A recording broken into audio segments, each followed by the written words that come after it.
So, hey, we are actually here now. What is going on here?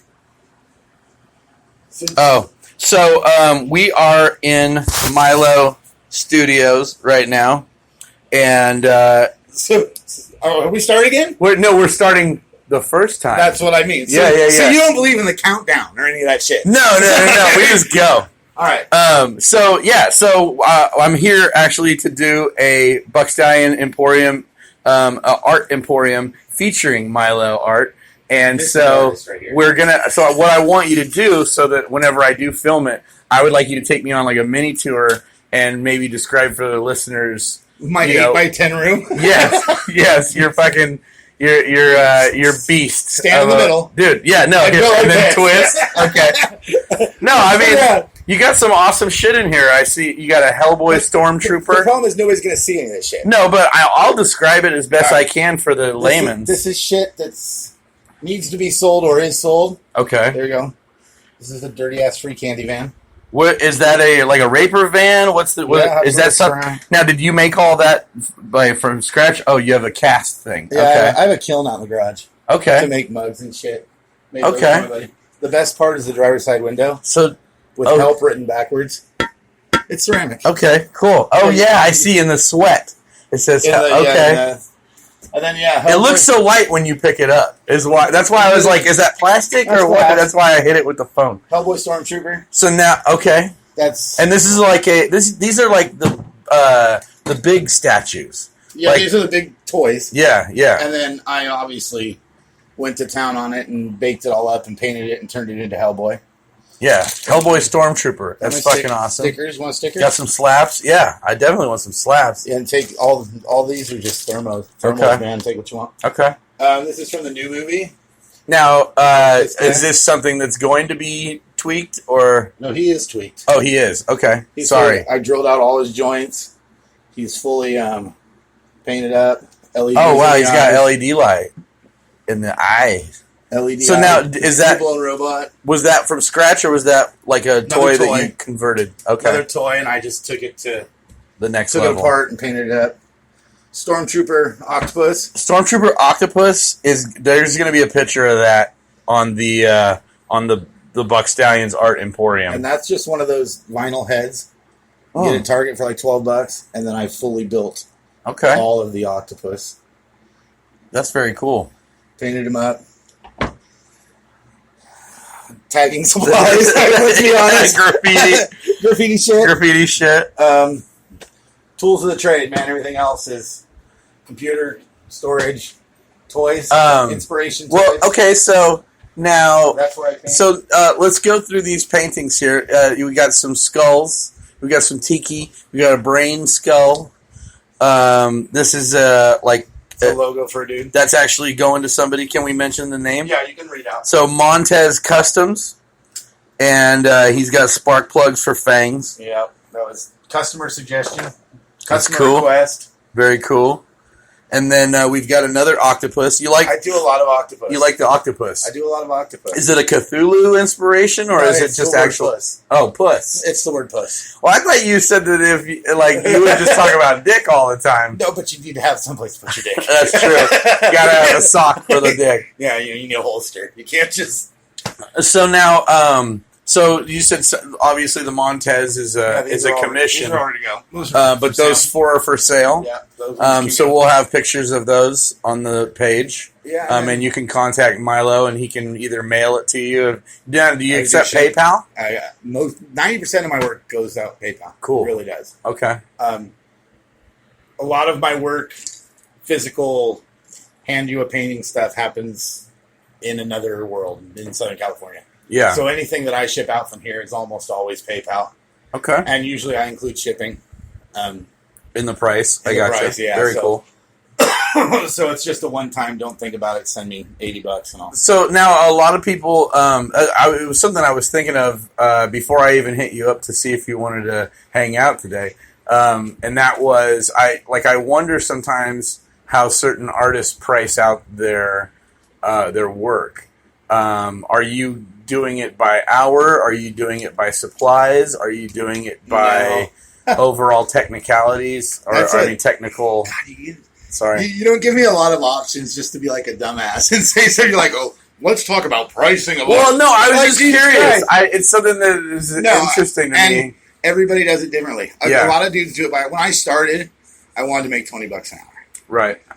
The better you get at it, the faster you get at it, and Yeah. you're like, there's no fucking way I'm selling that for $35 because it took me an hour and a half. Yeah. Just because I can do it fast doesn't mean you get it cheap. For cheap. Yeah. Well, yeah, because the street art guys get their shit for $20. That's 5 minutes a pop. Yeah, exactly. You know, fuck those guys. I honestly do it. I don't even know how I do it. It's all feel. Yeah. Like if there's something I really dig, If you really like it, you're like $1,000. If there's something I really dig, I'm like, dude, that's going to be like $110. Yeah. I want to have something tangible to get rid of something I really like. For sure. And it sounds stupid just to be so in love with your own work, but there's a lot of stuff I dig that I'm like, you know what? Well, and that's why you did it. That's why you even started didding it in the first place. Yes, you're right. Was because you enjoyed it. That's why I did go to college. Yeah. That actually was a good sentence. I tried to make it bad, and it was like, that's a really... Still came out good. That's an okay sentence. God damn. But yeah, if I dig something, it's going to be more expensive. Commission work, I really price... God, if any of my commission clients hear this, a lot of the times, it's how badly I'm like willing to do it. Right. I think that should be how it is. With the shittiest fucking stupid idea in the whole fucking It's going to cost you a ton of money. It's going to cost you a ton of money. Yeah. I'm going to sit there and But if you say, hey, just do whatever you like, Milo, boom, guess what? You get a way better price. But yeah, when you come in with, all these different parameters and I know I'm going to be sitting at that desk for hours. Well, and then you want to pick it apart and have me redo it and shit like that. I don't redo shit. No, I would guess because this is all. It's all one shot. It's all one shot. So, one shot and obviously some Sharpie, right? No. Oh, what are you talking about? Well, I thought that some of these lines might have been. No, it's all one shot. No, 100% one shot. Well, that's a lie. Okay, this one is Sharpie. Obviously, that one's got some. I was more looking at the lines on the octopus. I didn't even really. All painted. I didn't even think about that one. Some ink on it because I would be fucking blind as a bat if I did that all with a brush. Yeah, but no, these are all brush. All the black line, everything is all brush. Okay, it's all brush. And then that's all brush. And obviously, there's airbrush involved.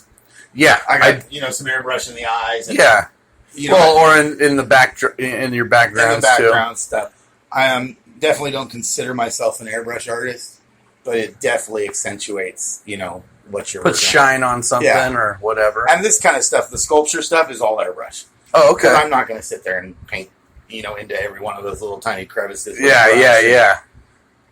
Okay. But, yeah. So now, do you have anything here that... I mean, I see that you've got, like, one of your shadow boxes up there. My cousin has a shadow box. Does he have one of those? No, it's one similar. I don't. Yeah, it's not. I didn't do. They're all different. Yeah. But that's first year of Milo creating art. Oh, okay. That's first year. Okay. That's way back when I decided to even start doing this. Right. And he probably does. I mean, I've known him for 400 years. 400 years is a good time to buy art from a friend. Yeah, about time. Or even if you're just learning about Milo right now, check out his stuff. It might not be a bad thing to own a piece of Milo. That shit doesn't even exist anymore. I don't do any of that kind of stuff anymore. Oh, nothing like that? Not at all. Sorry. I mean, that's seriously like 6 years ago. So can I ask, the floating stuff, though, in there, is that wires, or is it a second pane of glass? No, it's just on fucking little foam blocks and glue in the background. See, dude, I was just in Beverly's Fabrics yesterday, and I went over into their little scrapbooking place. Well, because I went to the Celtic Fair this weekend, and it got me wanting to start making a kilt. I want to make my own kilt. Like, it's like their kilts, like the real kilts, they're not sewn. It's just all bunched up and stuff. The utility kilts are. And those are fags kilts. Sorry. Those are fucking poser kilts. You know what I mean? Like, I don't know. Say whatever you I want. want like the real kilt. I'm all down for a fucking pocket. Well, we're wearing the same fucking shorts right now, so they fit. yeah. No, the Wrangler shorts with the cargo pants. And we are wearing exactly the same same shorts. Yeah, fat boy shorts. Yeah, exactly. And cheers to that. Because they fit. Exactly. That's fucking. You notice I'm wearing my grandpa's suspenders too. I mean, are those actually his? I remember him wearing them. No, I own 3 pairs of his old suspenders. And do you feel kind of fucking cheated that Matt got a Jeep and you got 3 pairs of suspenders? Here's the thing: the Jeep didn't go straight from Papa though. If it hadn't have transferred hands 3 times before it got to Matt, I might have been mad. But after it went to my first cousin, I was like, "Fuck that! That's bullshit." And then my uncle owned it, and he didn't do nothing with it. I don't know. It's a better story if you got. I kind of feel like I'm gonna get the Corvette somehow. Because he got the Jeep. Yeah. So I feel like, well, you took all the guns. I'll get the Corvette. So I still think it's a better story if you got 3 pairs of suspenders and he got a car. Now this Hack with Ambition podcast. Yeah. That was a show that you used to do. That was a show that I used to do with my girl. That's a long story back. There was a podcast called Friction and Static. Traditional hot rod. They're all car stuff. And we got involved with them and then did our own for about 3 years. And we just, like the title says, we didn't know everything. We didn't know what we were doing, but me and my girl would sit down and just bullshit. Yeah. And it had a pretty good following, and shit happens, and other podcasts fell apart, which kind of took us with it, and yeah, it's history. Right. But it was always fun. It's hard. Like, doing this with you is fucking cake. Yeah. Because you can keep up. You know what you're talking about. If something fucking snide gets said, you're going to be all, she can't do that. So it was like having the absolute driest straight man you've ever had in your life. Yeah. Yes and no answers. Yes. I have 3 episodes that I did with my ex in Texas. And the first one, she pissed me off right before the show started. So I'm fucking, so you're like, this whatever. No, I don't really talk when I get really angry. So I'm just like, whatever. Yeah. Yeah. And then the next one, I pissed her off. And then the third one, I really pissed her off. And that was why we broke up. You broke up over a podcast? Well, that was one of the reasons. There was a lot of reasons. Where are you going? No, I just heard the coughing or something. I want to make sure. Dog. Oh, the dog coughs like an old man? The dog coughs like a 100-year-old man. And he oh, my God. How old is he? 7. See? Oh, my God. He got sick about 3 months ago, and I think he's just not over it. Yeah. He's happy, though, shaking his tail and wondering what the fuck you 2 fat motherfuckers are doing. So, sit down. So now, okay, so... If I can. You please do. So now, do you do pinstriping? Hi. Because I see, I do it poorly. You do a lot of one-shot. I do all one-shot almost. I do it poorly. Okay. I can pull it off, but it's not going to be pretty. I'm not. Are you sponsored by One Shot? Am I sponsored by One Shot? No, I'm not. I have a very good relationship with the company. Okay, but I am not sponsored. Because dude, I've been given banners. Yeah, the banners are awesome. No, I took a couple banners in my time, not One Shot ones, but like whenever did I say Nut Shot? It sounded like I said it. I kick you in the balls and you fall on the floor. I have the parking banner that's in the news whenever Sacramento had their first hemp fest. Okay. And there's a reporter, and he did a story in front of it, and right after he did the story, I went over and I tackled the fucking haystack that it was on, and it just came right off, and I put it in my car, and I own it now. But it said, like, hemp parking. Do you really still own it, or is it still kind of... No. I mean, you own it, but... Yeah. I don't really. Speaking of it's that, not really if magical. You fixed your thing, feel free. Oh, okay, cool. Yeah, I did bring my vape.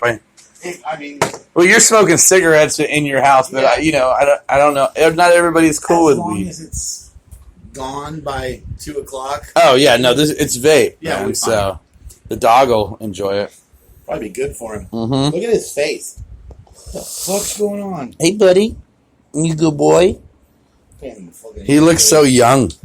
That's why I asked how old he was. What? Now, is he He's a beagle. Beagle? He's a beagle. I have a Jack Russell Chihuahua mix. I've seen it on that. Yeah, that's Pinky. Wait, what's going on? And then I got a big shit. Oh, do you? I got a Newfoundland mix. He looks like a everybody says, "Oh wow," so that's what it looks like. Now, a setter mixed with a pit bull. I don't want to talk about dogs. Oh, sorry. Okay, that's stupid. I tangent, bro. No, I don't even want to talk about me more. Oh, these are obviously your followers. I don't know. How many? We'll see. I mean, like right now, it doesn't tell me right now. But nobody's chatting either. Okay. So I was more interested in your whole situation. Okay. What do you want to know? No, dude, because nothing. I think did I get you? Did I nail you with that? Sorry. I'll get think you did. Have a seat. Yeah. Holy shit. All right. No, I'm just kidding. But that was bad. Whew. You obviously have your internet thing. Yeah. And you do all your live feeds from your vehicle. Yeah, sometimes. Now, do you actually stay in that thing? That's what we're okay. So we are. I would say we're 4/5 living in it. Wow. Like it's a phasing thing. Gotcha. You know what I mean? Like we started. That's just what we were sleeping in, but like we like lived in our house. Yeah, we had a home base, and then we also have our original inhabitants, which is our folks' houses. Gotcha. You know what I'm Yeah. saying? So that's kind of like I would say like we started where we were like taking real showers at a real house every 2 days. You know, like we weren't really comfortable going too long, but now I have an electric water heater in the RV. We've changed a lot of the lights to LED, so it's a lot of more cost efficiency in it, and yeah, it's become more. It's like our den now. Now, like, did this bloom from the amount of traveling you do? Yeah, no, it was. I'm 40, so it's kind of like one of those in-game kind of things. Like I, this is one of those things that are on my list of things to accomplish, and to do a self-promoted national tour. You have to know how to you have to have these skills. Yeah. And so like right now we're kind of in like RV boot camp for ourselves. Right. That explains the entire situation. Yeah. We're actually the car and the RV, we both are in like a smog conundrum, you know, financially. So it's like baby steps, but we're borrowing. I have a second girlfriend that's loaning us a truck. And so, like, we still have, like, a legal vehicle. And you just let that just slide right by in the podcast? Yeah. All right, good for you. Yeah, I have girlfriend 1, Liberty. I have girlfriend 2, Miranda. And then I have girlfriend 3, Misty, who's, like, in denial that she's the girlfriend 3 because she just, like, is, like, on that hunt for the new D. All right. You know, and like I'm just like, dude, just be girlfriend number 3 and chill because you've been through some bad things. Why do we have to take that twist? I just don't even. You asked. I can tell you were really inquisitive about it. And then you saw my eyes go, whoa. Yeah. You know that part in Train Spotting? Is it Train Spotting or no? It's what's the one? It's that fucked up one where they're smoking weed and it shows like the bowl going burn and then it shows their eye go and and it's like a black dude, a white dude, and a white chick, and it basically it's it was fucking Damon Wayans or somebody was in that, or one of the Wayans brothers was in that shit. The goofiest one. Anyways, so that's the situation. So and I'm kind of glad you brought it up because it was something that I was thinking of. Like, it is something that I'm constantly in motion with. I'm like, it's always got to be baby steps. What are we going to do today? What are we going to phase out today? How are we going to test anybody that this follows you, theory? I hope I'm not spoiling something here. Oh no, knows that there's multiple personalities. With in some ways, there's multiple. No, for sure there is. Yeah. When you go on tour, who goes? It's kind of a toss-up, really. Like, I mean, but I'm saying, will you have this is No. this dude's No. world tour? It's a. Or will you go to I have to be a venue? Swiss Army knife in That's every what I'm situation. saying. So you'll go to a venue and be like, you know what, this calls I'm going to dress up in a tie, Yeah. and I'm going to start off really fucking cool and Harry Connick Jr., Yeah. and then I'm going to become David Lee Roth by the end of the set. You know what I mean? Gotcha. Or, like, because in some situations, I've only got 7 to 15 minutes to kill. And so that's one song Yeah. and a lot of bullshit No, filler. No, I get you. I just wondered So- how you actually went on tour with the multiple I get in where I can personas. fit in is really my motto. Now, if you have an hour show, Mhm. do you play it like that and like start drinking fake rum and coke, Dean Martin style? And by No, the I end- might even. Here's the thing with me. It's it's a spiritual thing that I allowed to take me, like, kind of almost flow through me. So there's times where I'm like, I have to start the show now, and I'm in the car on the way, and just getting there. and I'm just like, boom, I'm the character, and I fucking come in and I'm the character. Like I'm the character to every staff I member. think it would be hilarious. I can't help it. Like, but it's different for everything. Yeah. Sometimes I come in, I'm like very like quiet and reserved, and I'm not in mode, and then it takes me like 4-hour show. A 4-hour show. A 4-hour show. Sometimes if it's a weekly show. Well, I host a karaoke show. Oh, okay. So I'm really on the spot for 4 fucking hours. That's a 4-hour But only show. 3 minutes at a time. No, because I'm not singing. Well, I'm I'm prodding. I have to prod the audience to get up there to and come do it. up there. So either I sing until I annoy the shit out of them, and they're then like, get up there and "Fine, do it. I am sick of hearing him," or I try to see how long I can go for. It just depends, dude. See, for me, I think it'd be hilarious if you went into a show, Yeah. like straight laced as a motherfucker, Yeah. and then just started, get a whole line of cokes that look like rum and cokes across the top. And of your as piano. the show goes, and as the show goes, by the end you're in a gold Speedo. I've done something similar to that, but it was tonight. I don't want you to palm me any money. I don't want you to put any money in my tip jar. All tips are in the form of Jägermeister. Oh shit! And I didn't even finish the show. You I just were couldn't gone. even announce the headliner. I was on the horse rack out front of the fucking. I was out. See, but you need to do that. Dry heaving, and that's what people were watching. That's what they wanted to see. That's what they were enjoying. Yeah, You need to do it as a planned event, though. So by the end, you're in like I said, you're in a gold Speedo and you're playing piano backwards. It's really here's the like I said, it's kind of a thing though. It's a flow, Yeah. kind of like dude, you get a blank canvas, right? Oh, don't go there. No, it is like that though. It really is because sometimes you don't know what you're gonna do.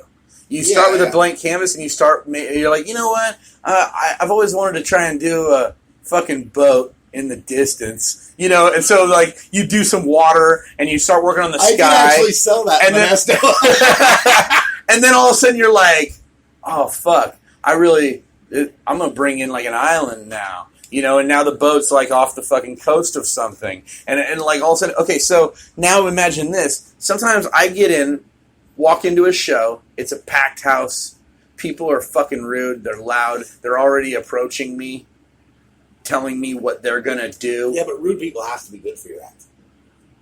If you like that act.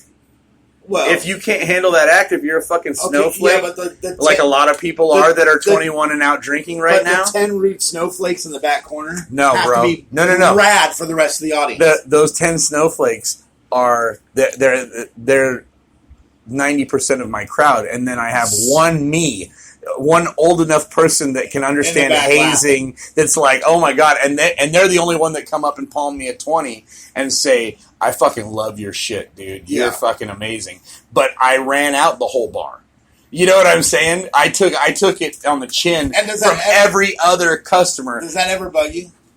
Do you ever No. adjust the act because you know you've got 45, I can't. 21-year-olds? I don't have that control. I really don't. I went give you. Because you're so spiritual with 3 girlfriends. here's where. Well, it's a flow, man. So like I'll give you an example. I'm stressing driving from LA to Fresno to do a show on Super Bowl Sunday. It's a karaoke show I'm going to host. Like I'm not your normal karaoke show. This is not Ridgeway's or fucking Perco's. I wouldn't assume it was. Yeah, no, it's basically, fuck you. You might get to sing what you want. Fucking get up there now, bitch, and sing this. That's more what it's like. Whatever the fuck on you want. But I'm trying to I want to enlighten people. I want to take people out of their comfort zone. Dude, oh really? You only sing that one Tina Turner song? Fuck you. I don't want 90% of karaoke. I don't want to hear it. I don't want to hear that. You're gonna. You know what? If you know Tina Turner, then you know Madonna. Yeah. So let's sing a song that everybody will like, and you can suck at it, and people are still gonna like you. Yeah. They're gonna still appreciate that you got up there and tried, rather than you acting like a fucking cunt and trying to argue with the host, who's got clear. Like, dude, here's the thing. Whenever I first really started doing more karaoke again and not just performing, I bought a captain's hat. Like, fucking, because I'm the fucking captain. Like, the owner of the bar can be here. It doesn't matter. I'm the captain. That's different when you're on the wheel. You know what I mean? I'm the guy that's saying, hey, fucking starboard bow, motherfuckers. Have you ever been stopped in the middle of a show by the bar and said, get the fuck out of here? Yes. Have you? Okay. At least 3 times in my whole career. Wow. One time, I was just thinking of, it was a Christmas show. And I was, and whenever I say I was just thinking of it, I don't mean like you triggered it. Yeah. I mean like just a few days ago, it occurred to me that had happened. Thrown out. that had happened, and I was just like, but I didn't even care then because the money was already in the bank. Yeah, they prepaid it. Yeah. They prepaid. It was a Christmas party, and they were a bunch of fucking, it was like an insurance or realtors or something. It was a bunch of real sticky people. Yeah. Just rude, fucking cold, very communist, like fucking stone, like just no. And I came dressed as a fucking cute elf. You know what I mean? Like, and at the time I had just lost like 70 pounds, so I was like, it was like one of the thinnest Jay Smith biatch fucking booked Christmases. Ever. Yeah, that year I was wearing red skinny jeans all the time. Wow. Because I was like that, feeling that good about my body. How thin you are. You're wearing red skinny jeans. Dude. I would have thrown you out of my bar too. No. So I was in there and I was doing my thing, and they were like, play some music, and I was like, all right. And I played some music, and then people started complaining, coming up and telling me, I don't want to hear fucking Christmas music anymore. And I go, oh, you know what you need? And I just went into a fucking performance. Oh. And I got up and was fucking on the planter, and I fucking went through the whole song. But, dude, they fucking hated my guts after that. Like, I punched a baby. Like, fucking, till it died, until I turned it into mush, like dead walking or whatever. I honestly don't understand how somebody would hire you, especially you, and not do some research. They hired me from a wedding that they saw me at. Same fucking kind of show, but even better because they wanted me to sing until the end of the night. Yeah. And I was like, no, I'm going to play some dance music eventually. Yeah. Because here's what, my buddy Mark... you fuckers, there's no words. My buddy Mark, he's a nitro fucking car racer, and he was a nitro boat racer. And he wrecked his boat. And he was going to pay me $4,000. That was the first time... I had to do it. There's a model boat that just got knocked over. And it sounded good against my foot. No, so he was the guy in San Diego that fucking shredded his boat, and he was like all over Good Morning America and everything like that day. Yeah. Like by the next morning, they had shipped him all the way to New York to talk about how he went 270 miles an hour in 3 seconds and ripped his boat to shreds. And then he was like so excited, he was like in shock. So he tried to climb out of the pod whenever they just pulled up with the boat, and that'll just sink it. I bet you don't remember the point of this story at all. No, I do. He felt bad because he was by points. It's like motorcycles or BMX. There's like a point system, so he already knew he was the champion that week. Before he wrecked the boat, he had hired me. He was like, "I'm gonna pay you $4,000. You're gonna come out and stay with me in San Diego for 3 days." And I'm like, with $4,000.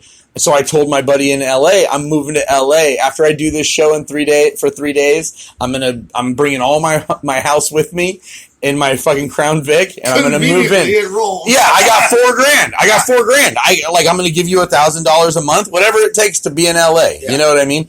So I was like, "This is how you're going to actually make any money." This is my starter kit. Yeah, this is my starter kit. Well, I mean, $4,000 will at least get me 4 months to find a job at Subway. Yeah. You know, no, that's true too. Yeah. You know, anything. I was going to survive. So I go. I'm driving to I'm coming through LA, and I think to stop and visit my friend in Huntington Beach, and I call San Diego, and he's not answering.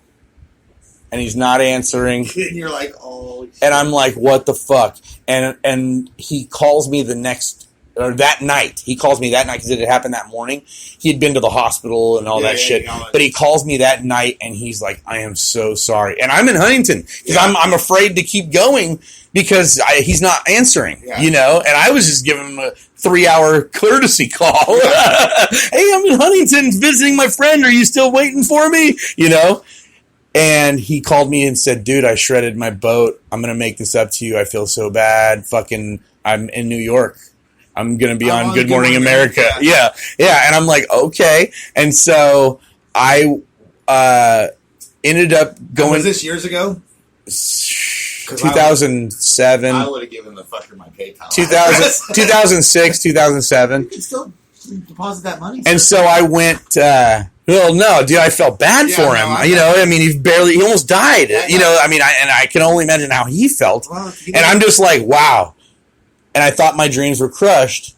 But what happened was my buddy said, dude, let's go check out this place over here. We went to this bar that was like just converting to a tiki bar from being like a gangster nightclub. In Huntington? In Huntington Beach, called Out of Bounds. It's called Out of Bounds again. But at the time it was called Atlanta. And they had a different name. The cops called it Black Lanta. You're in my wheelhouse now with tiki bars. Okay, dude. Huntington Beach Tiki Bar, yeah. I've never heard of it. But he brought back the original name, Out of Bounds. The owner, Mark, did. And I said, hey, I have all my equipment. I'm from Modesto. Can I give you a demonstration since there's nothing going on tonight? Can I set up my equipment and we party? Yeah. And he said, yeah, I'm going to call all my employees to come down and check you out right now to see if they like you. I go, okay. So that night, we put on the best after-hours fucking party. Yeah. I had fake boobies bouncing off my face. And those are the bartenders, plus the regulars that they let stay. Yeah. Because it's a flap door fucking window, Acapulco-style bar. So we just closed it up and we partied till like morning. And I went to my buddy's house, and my buddy's like, you can't stay here. And I'm like, I only had like $800 in my pocket. Yeah. And I was like, okay. And so I lived at the German village right by the freeway in Huntington. Like right when you come off, there's that little German. I know what you're talking about. There's a hotel there. It's like the cheapest you can get in Huntington because it's ghetto. Yeah. And I lived there for a week. And because my buddy wouldn't let me crash on his couch. Yeah. And because he had just had a baby and he's a vegan and he feeds his kid Morningstar. But anyways, but then he wouldn't come out anymore either. After that one night of awesomeness, he wouldn't come out and help me find more places. And I got to tote my whole house around with me to go look. And I'm just like, fuck. So I went back to that same bar and I realized that I couldn't afford another night at the hotel.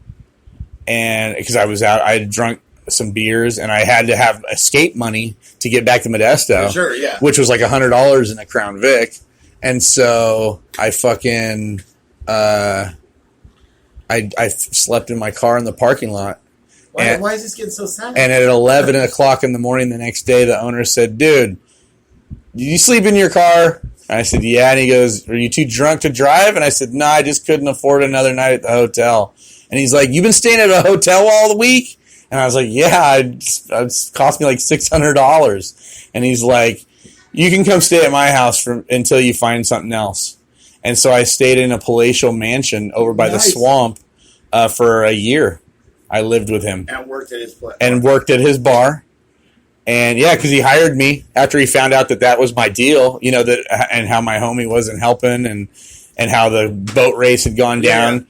And so, fucking that's how, I lived in Huntington for a year. I mean, I still would come back and visit my kid and stuff, like once a month. He would give me like $300 just to leave town, go visit your family. Why did you stay? Did it all just fall apart? No, I got hella mad at everybody because I did this I had this big show lined up at the Comedy Store with a guy from Last Comic Standing, and he wouldn't let me perform because none of my people showed up. None of them. And I even gave him $40 out of pocket just to fucking say, look, I bought a couple tickets. He's like, it doesn't work like that. We got to have faces and heads and seats. And I was like, so fuck everybody. And so I went back and I packed all my shit and I said, fuck this. Because, and the thing was I had friends in LA. I still do. And it was like none of those friends could make it. Like out of the 5,000 friends I had on Facebook and MySpace. You know what I'm saying? MySpace. No, dude, but I'm saying, it was MySpace days. But, dude, the thing was like a lot of my Tits Crew guys were down in LA at that time. They're all down there now still, right? No, now we're sprinkled everywhere. We're sprinkled everywhere. Right. The main guys are in LA and Santa Cruz. Yeah. And Modesto, really. That's me. That's you? Yeah, when we talk about main guys. Yeah, because you're so influential. Well, I'm the Modesto guy. There's only 3 of us in Modesto, and I'm the guy that organizes shit. The other 2 just sleep. Well, they have busy lives. Fuck that. You and I don't have busy lives. I ain't buying it. We don't have busy lives. But anyways. See, we've taken an entirely different route. Would you have ever... You asked me, and I haven't seen you in 20 years, so we saw each other... No, we didn't talk like this, though. No, we didn't sit down and have a conversation. So that's what I'm saying, So I would say that would really be like my first time ever RVing. Like I was RVing in a fucking Crown Vic. Yeah. And so it's been a decade of training and also training girlfriend number 1 and possibly... Also, now we have like fucking 15 cats, so we're trying to figure out. I almost lost my sense. 15 cats. Well, we got kittens and shit. There's nothing like living in a motorhome with 15 cats. I don't want to take all the cats. Like we're gonna adopt some of the cats. I wouldn't take any of the cats. But we've got like 4 solid good guys. That like one's like a hunter. Yeah. The other 2 are lovers. Have you ever sat down and thought about your square footage, and then you have 2 dogs and 4 cats in it?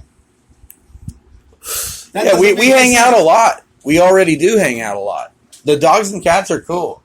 Yeah, I got you. And so, like, the big dog lays on the floor. Little dog is like a cat. I wouldn't want any of that shit up in my face. And so we got and then sometimes the cats lay on the floor with the big dog. If I lived in 120 square feet, the last thing I want is fucking animals in there. I'll be honest with you. That's just me. It's not even 120 feet. It's a 20-footer RV. I'm like... So it's like... you painted black to be inconspicuous. Well, I just felt like the 70s paint job was a little too gross. Well, why don't you paint it for real? Well, the thing was I started painting it black just because for the stealthness. I lost it on Thanksgiving. I parked it out at Modesto Reservoir, went to the bathroom, and came back and couldn't find it. Thank God I had a shiny hubcap that I caught a glimmer of with my cell phone light. Nice. You know what I mean? I was like, oh, what? I saw something. Okay, too stealth. Yeah. Sorry, too stealth. Yeah. That's a little too stealth. So no, I plan on, there is going to be a design, now, but I'm using the black as the background on the design. Obviously, if you're going world tour, you're going to graph it out or something. I'd put a big old fucking logo on it. I'd go I would. Well, here's the thing. There's 2 different ways to look at marketing like that. When you're on the road, somebody doesn't like you, all your tires get slashed. Well, that's true, too. Your windows get burned, or a torch comes through the window. Yeah. So looking menacing in all black like it does right now, with just yellow lights piercing, because I've redone all my lights with LEDs. So like a really bad, like a bad Jeepers Creepers van or something. There you go. Like that's I want you to be afraid of it. We were trying to think of things to paint words. Like we were gonna get like some stencils and make it say like neighborhood watch unit. Because they've got one that they park all over town. The police surveillance. That's basically if enough people keep bitching on Crime Stoppers. Yeah, they park. Then they go park that there, and they do record it, and then they have some fucking. Couldn't you accomplish the same thing though to have your logos on it and a GoPro on every corner? Yeah. Just be like, fuck you, motherfuckers. Here's the video. Yeah. I'm going to stick But a stick up your butt. but when you have to buy tires, because when you have to buy tires and you have video of how they got fucking flat, it doesn't really help you. No, yeah, that doesn't buy tires. Does it? No, it doesn't. No. It cost me the amount of tires to ensure the fact that I have proof somebody did that. to end up on Dateline some night. Like, it happened. It's happened. Just go down and slash your tires. Somebody slashed, over off of Yosemite at the Spinnaker Lounge. God, I knew you were going to say that. Yeah, and they just invited me to come back for another rap thing, and I'm like, yeah, I'll probably be taking an Uber. Yeah, that's not the best. It's some bullshit. It's such hater shit. Here's the thing. It's awesome. Like, in Santa Cruz, I go park it. It's like a mobile green room. I go to L.A., it's a mobile green room that even the bar owner wants to come check out and hang out in because they're into me. They're into my live feeds. They're into the culture that is me. I had a guy. There's a Elvis Sevi that does a karaoke in series. And is that the guy here in town? That's full blown Elvis. They're all every karaoke guy but me is full blown Elvis's. Because there's a dude in town that walks around full blown Elvis, and he shops where my girlfriend works, and he honestly is like, I'm gonna get some tomatoes today. Okay, so check it out. Sevi he's like Armenian Elvis. Or he might be like American Indian or something like that, or Native American. But he, dude, he's been Elvis so much. Dude, art absorbs you in a way. And so he really, he says, I told him one time I had a problem with one of his regulars when he was because I subbed for him when he goes out of town. So I'm like that Archie Bunker asshole fucking motherfucker that's subbing for this sweetheart Elvis. You know what I mean? Yeah. And I was like, hey, Sevi, man, I left him a message. Hey, had a little problem with your boy John. He apparently didn't like me, or he thinks I'm an asshole. Let him know that I don't take it personally, that he hates me because I am a character, but also let him know that I didn't steal your gig, that I was just subbing for you, and that you and I are cool. So if I talk shit on you, I'm an asshole, but I'm your friend. Yeah, I'm not being a dick. And he's like, so I get a voicemail back from him, and I swear to God, it went like this. Hey, Jay. Really sorry about that beef you had with Johnny. That guy's a real teddy bear, man. I don't know what you could have said, but I'll have a talk with him, man. Make sure to smooth it out. All right. Talk to you soon, man. Love you. TCB, man. I'm going to take care of business on it.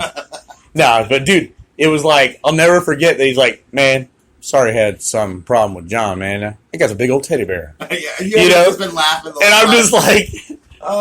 let me be. Yeah, exactly. That's hilarious. But dude, he's a great guy. He's a great Elvis. And whenever, there was a time where he was kind of in, to me, growing up, he's one of those karaoke family guys. Whenever I was doing Tories and Ridgeways, he would pop in, and then I started doing other people's shows or coming to their private parties at their houses because they'd be like, "Hey, I saw this karaoke guy." Walk while I drink. Okay. I need more. I need more tea too. Where did I put my cup?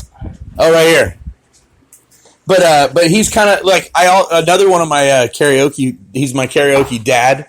Is this Frank Sinatra impersonator, and he doesn't look anything like. He looks more like fucking.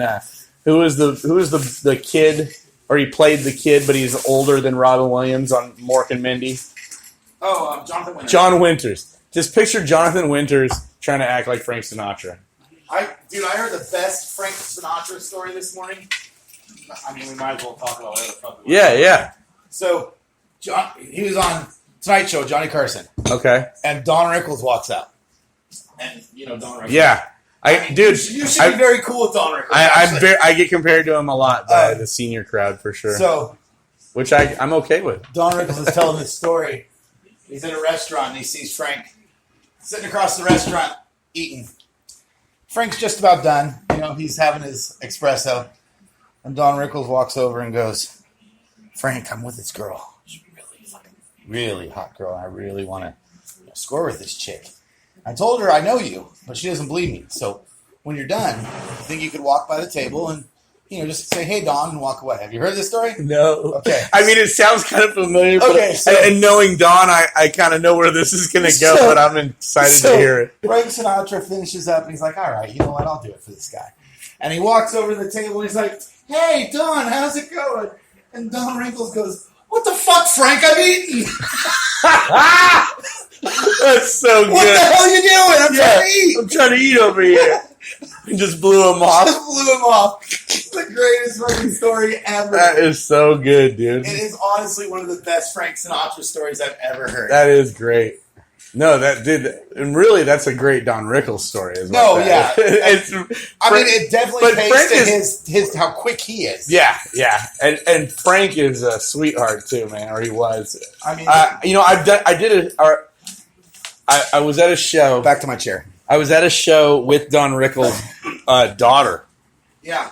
And she's like in her 50s, something like that. And she's talking about doing modern drugs and stuff. And it just grossed me out. Yeah. I didn't enjoy it. It wasn't, because she's like kind of pretty, but she's like trying to be like somewhere between soccer mom and raver. Do you ever watch the Jerry Seinfeld Comedians in Cars Getting Coffee? The internet thing he does? I don't. He did one with Don Rickles and Mel Brooks together. Oh, I'll look it up. The cutest thing in the world is those two guys get together like every Wednesday at Mel Brooks' apartment and sit and eat soup and watch television. And they invited Jerry. And it's literally Don Rickles and Mel Brooks just chilling. 115 years old eating soup off TV trays. Yeah. Watching TV and you're like, what the hell happened? Dude, but you know what? It could be even a troll, though, bro. No, yeah. It could be fucking Rickles and fucking. But then what's what's his name? funny is, because dude, he's. I gotta say, like, there's a lot of. I mean, I get compared to Don Rickles a lot, but I think, in cinema, it was Gene Wilder. Yeah, and who was basically the student of fucking. But I of will what's probably Spaceballs. People will be Mel Brooks. Mm-hmm. Will probably disagree with me, but I think Gene Wilder made Mel Brooks. And granted, Mel Brooks was made before Gene Wilder, but would you remember Mel Brooks today if it wasn't for Young Frankenstein and Blazing Saddles and the movies that Gene Wilder did? For sure. With him. No, for sure. Well, it's kind of like when we remember Ben Affleck if fucking Matt Damon hadn't teamed up with them in Good Will Hunting back in the day. We remember either one of them. Did you know, I heard something interesting about Good Will Hunting. They put a scene where Robin Williams has gay sex with Will. No way. Swear to God. They put it in the fucking script to see who actually read the script. Oh, the boys did it as a fucking joke. As a green M&Ms. Yeah. In the writer kind of thing. Yeah. And so whoever asked them about that got the deal. That's kind of fucking brilliant. Like, I love this. But what the fuck's up with this fucking gay part? And it's like just in the middle of nowhere. Yeah. It's like they go from the scene in the park and it's like interior, and all of a sudden Robin Williams they just got Matt done. Damon is, They just got done having sex. Yeah, you know what I mean? And Robin they're just laying Williams ties off a condom. Or they could have even done it more subtly, like they how they did the gay references in Talented Mr. Ripley. Like, you know what I mean? Like, you didn't really 100% know, but there was, like, something weird with, what's his name's way that he was interested in where Dickie was. Like, where's Dickie? I don't know if it was that obvious. No, it is. It was. Like, dude, what's his name? He just passed away a few years ago. And we were. I just watched a great Christopher movie. Reeves. I'm just gonna pick somebody. No. He did that. He did the church movie. He's a mattress man on fucking Punch Drunk Love. Oh my god, I'm blanking on his name right now. Somebody text this to me. No, don't worry about it. Are people saying shit to us? No, not yet. Not yet. Yeah. Here, I'll invite them to. We've been doing this for like 40 minutes and nobody said a fucking word. No, because sometimes they just listen now, and while they're at work, they can't really do anything. They'll be like, "What the fuck is wrong?" Or they'll listen to it later. But anyways, that whole Don Rickles, Mel Brooks thing, eating soup, totally makes me think of people. I mean, in some degree, we've known each other since You were a 91. freshman before that? Yeah. Yeah, because I met you at Joey's birthday. Joey, don't call him Joey, he gets pissed. Joey! But, and obviously... And that was the first time we tag teamed people. And obviously, you and I have taken similar paths. Yeah. And nobody else has. Right. I mean, Matt's got his job and his... Right. No, a lot more people are going in the way of the stable income. Yes, and you and I... So I just think, and my buddy Doug, that we were talking about earlier, I can just see, like, in 25 years, 30 years, sitting on a bench somewhere as old fucking ass men eating corn dogs with dentures and just capping on people. Want to do that corn dog thing we did the other day? Exactly. Yeah, let's go eat a corn dog instead. Watching that, I was like, oh shit, I might be looking at my fucking future right there. For sure. Kind of crazy. Or at least it's a goal. You know? Like, I mean, dude, here's the thing. Back whenever I did Holly's birthday, and I had Vanilla Nice and Chocolate Twice as my backup dancers, and I did Ice Ice... I don't remember that. I did Ice Ice Baby at the fucking golfing range. Do not remember that, okay, for her birthday. I think it was her 18th. Was this in the Holly Matt era? No. This was pre-Holly Matt era. Holly Justin. This was pre-Holly Justin. Yeah. This is like still high school. Okay. Wait, was there a Holly Justin era? Yeah. Post or pre-Matt Holly era? Pre. But I mean, we were in high school, so it's not like it got past making out. So it wasn't like weird when it went. No, the other way. If anything, I was just like, watch out for her. She's a bitch. I know. She's a crazy motherfucker. Yeah. Whatever happened to her? I don't know. I still see her brothers every once in a while. Do you really? Yeah, Jason and Mark, they pop in from time to time. All right. Anyway, I see them randomly. It's cool. It's always a cool surprise. But last St. Patrick's Day was the last time I saw Jason.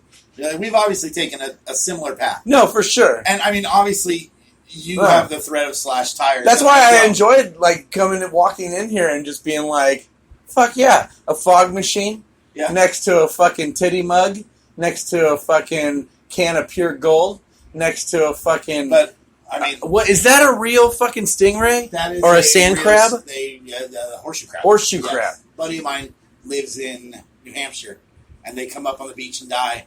He cleans them out and paints them. That's fucking dope. Yeah. I bet they stink though when you're curing them. I don't live in New Hampshire. I've never smelled one. No, I had a box of fucking like sand dollars and starfish. My idea was I was going to go put them somewhere dark so that they fucking didn't get eaten by bugs and stuff, and I would keep them, But dude, I funked my parents' garage up for years. Just smelled like rotting ocean pussy in their garage for years. I'm sure, and I can just picture your dad's. We also got some fucking salted fish from a crazy fucking German. Yeah, and bought a whole 5-gallon bucket of it, and we put that in our fucking closet, and that funked our house up for like a good 6 months. What the hell's wrong with you people?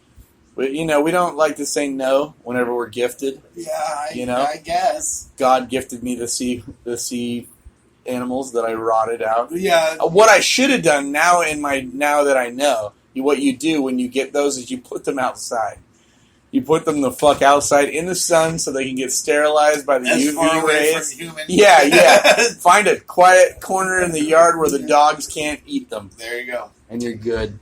So yeah, I mean, it's kind of just funny that it's kind of worked out that way. No, dude. Like I said, there isn't. I'm an artist, so I'll tell you honestly. But I'm an honest artist. I can tell you honestly, it makes me jealous whenever I see guys like you that get to paint as much as you do. Like I got like 5 canvases that are like stacked in a corner that I did like 8 months ago. Well, see, you got too many irons in the fire. I do. You did. No, well, I have a. Here's the thing. Like out of all the Tits Crew guys, my graffiti is more in your brain. I'm hitting up walls in your brain with fucking things that you can't erase, like the way I parody shit, or sometimes the zingers. Let's be honest, then you're a street artist. You're not a graffiti artist. No, you're not a writer. No, you're a graffiti artist. I can. Yeah, but you're a street artist. But I'm a street artist. Honestly, other than the stuff that I'm doing. The obvious hot rod tiki. Oh no, for sure. Dude, I definitely consider myself a street artist. I have big heads that I cut out and have glued in locations of my face. So it's definitely you know what I mean. Shit, yeah. But I'm the performance side too. The one tag in my studio, I stole off a fucking newspaper thing in Anaheim. Oh, okay. Because it had my name on it. I was like, fuck you, I'm taking that. Yeah. I don't do that shit. Yeah. That's exactly. But I'll slap stickers when I'm there. Yeah. I won't do it here because obviously it's got my fucking name, and it takes one Facebook search to come to my house and know who did it. But but even then, you go to a place where there's a lot of stickers already. Yeah. There ain't no harm in that. No, and also it's pioneering. And also, it's dangerous. like I give out 100 of these a day. How are you going to come here and blame me that I did it? So one time, I made fake money that had my face on it, and it had every branding thing that I was affiliated with, from Reefer Madness to fucking my Wake and Bake podcast to Slop Opera to whatever. And I would drop these fake. They were like fake 20s, or they were 2010s is what they were. Oh, gotcha. Because it was 2010 that I was doing it. So I was dropping 2010 bills all over Disney World. And they caught me. I got busted. After I threw it at fucking, I did the American Idol experience. Okay, yeah. And I performed, which is like a sandbag for the show, by the way. It's all like a funnel. But they'll let older people that can't really go to the show get on there, but you're just not going to win that little show. Exactly. Because the person that could qualify is going to move on. You know. So you have to be under 20 or whatever the hell. I had heard that they had changed the age, so I thought that maybe I had a chance in my mid-30s. Have you ever watched one of your shows? Well, it's a cover. It's just a cover. I know. But I did fucking crazy little thing called Love, and they were like, what the fuck? Like, even after the show, people were like, dude, that was crazy. Nice. You were awesome. Because I rolled on the ground. I had choreography. I went in flip-flops and in my record label shirt because I knew I wasn't going to be able to move on. Yeah. So I wore a Jake Records t-shirt and and sunglasses and just stood there like, bruh. And then when the song came, I fucking went full bore, Nice. not John Travolta. Well, it was like John Travolta-ish. But it was like Chris Farley doing John Travolta. Chris Farley doing a John Travolta. Yeah. Chris Farley doing the Chippendales. Or doing a Pulp Fiction ripoff. And then I also made sure that I sang it as good as I could. Well as you could. And they coach you. I just corrected your English. Thank you. I did not do that on purpose. No, you're good. That's such a. But they take you through these little rooms so that you can see what it's like. Yeah. But really, it's just like a ride. And you go like to makeup, and then you go to coaching, and then you go to the green room, and they give you a little treat, and then boom, you're on stage. Ooh. And they lav you, and they actually put a sensor on you so that the spotlights can follow you better. Nice. Yeah, it's pretty rad. So I tried to outrun the spotlights a few times, but I threw my fake money into the crowd, and they were like, "That's him. That's the guy." They had seen him all and now they have all my information on the application. Because you have to fill out the app. Yeah. And so they're like, do you think that Walt Disney... They cornered me and my daughter after an Aerosmith ride. And they were like, do you think that Walt Disney and its affiliates would want to be branded with the Wake and Bake, Reefer Madness, or Slop Opera? And I was like, I never really thought about it like that. I said, I was just thinking, I'm from California... I'm in Florida. There's people from Japan here. Check out my fake money. Yeah. Because it's a flyer. You can take it home. You can look up everything when you get back to your hotel room and maybe download some of my music. And they were like, well, we're going to be... How long are you in town for? And I was like, I'm here for like 1 more day, 2 more days. And they're like, well, we're going to make sure that you have the best time possible. But if we see any more of these... we're going to prosecute you to the fullest extent. Yeah. And they had cornered us by one of those fake walls, so it was kind of scary. And it was probably a fake wall with a door in it. So they No. It was, dude, I knew what it was. Yeah. No, I knew what it was. Yeah, it was a fake wall because, and it was so high you can't see that there's a huge fucking cage. Yeah, you disappear. Yeah, you just fall into it. Yeah. Yeah, I got told to... so you got caught in Disneyland. I got told to stop leaving art laying around. And I wasn't advertising shit. I had done little canvases with my website on the back, or with Facebook on the back, and I would just be like, I think I'll leave one here. Yeah. Somebody pick it up. Prop it up somewhere. See, hey, hit me up on Facebook. Show me that you found it. Whatever. They're like, you can't do that. You can't distribute things in our park. And I was like, okay. Because we're. But again, you don't really think of it like that, do you? But see, and we're way worse than you are because we're season pass holders. And that was a lot to. And fuck I was up, like, okay, yeah. we fuck up big. Yeah. Did you hug them and say thank you for not? Thank you for not being mad at me. Yeah. I offered her a painting. I was like, here, will you take one? That's all I wanted to do is share. I just wanted to give them to you. And see, dude, the thing is I was in Florida with my family, but I had a show to do, so I took 10,000 ones or 10,000 to 20 tens with me to throw at the comedy show I was going to do. But then I found out that the cab drive was going to cost me $20 back there and there and back was going to cost me $20 more than I was going to get paid to do the show, and nobody from the show would come get me at my hotel. So I said, never mind, I'm not going to do your show. Thank you for the offer. I can't do it. I can't afford it. That's crazy. And see, I mean, I think you've picked a way harder life than I did because I don't have to go anywhere. Well, it's always good to have somebody that supports you too. Not that supports you in the way, but just is morally supportive and also has that financial balance to where whenever you're in the down, because sales is up and down, it's a roller coaster. I definitely have that. So when you're in the down, you have somebody that does have that stable income. Yeah. But the thing about stable income people is they sometimes tend to fucking what's the word? It's like remorse. It's like. They start to feel animosity I'm different towards the freedom because I've carved out a stable income.